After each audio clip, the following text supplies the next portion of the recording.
A few words about the garden itself. The garden that we are walking through now is relatively new. It was opened in 2001 after 14 years of planning and building it, after the vision of Abdel Baha, the son of Baha'u'llah, who buried the Bab here in 1909. He had a vision of a big garden from top to bottom, at the center of which we stand the shrine of the Bab. So this actually happened eventually from 1997 to 2001, then it was opened. The structure of the garden is based on the numbers 9 and 19, both symbolical in the Baha'i faith.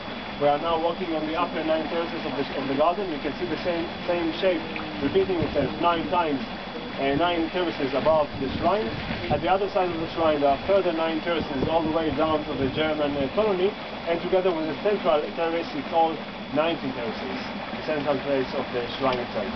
The garden is separated into 3 stylistic areas. We are now walking in the center part of it, called the formal area, which is very formal, very symmetrical, a lot of pieces of stone, very organized. Around it we see the half-formal area, which is less organized, more curved pathways, more Mediterranean trees and plants. And between the garden and the city we see trees, which are called the corridor of natural reservation, an area meant to encourage the natural inhabitants of the Tornel Mountain to inhabit this area and keep some form of environmental balance in the garden.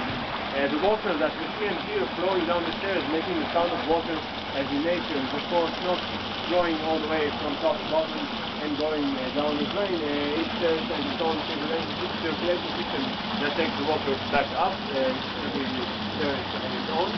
Apart from that, when the grass is given water during the summer, it's done mostly during the night, and beneath the grass there's a system that collects the water that wasn't absorbed back into the water system in order to preserve water as much as possible since it's problematic with removal.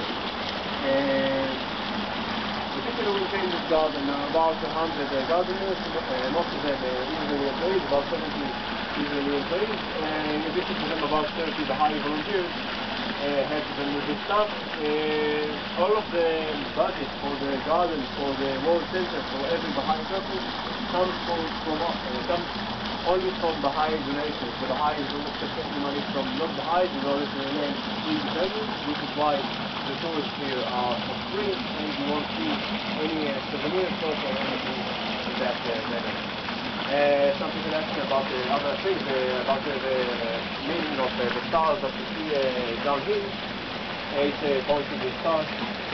They don't have any meaning. Actually, most of what you see in the garden doesn't have any meaning. It's mostly for decoration.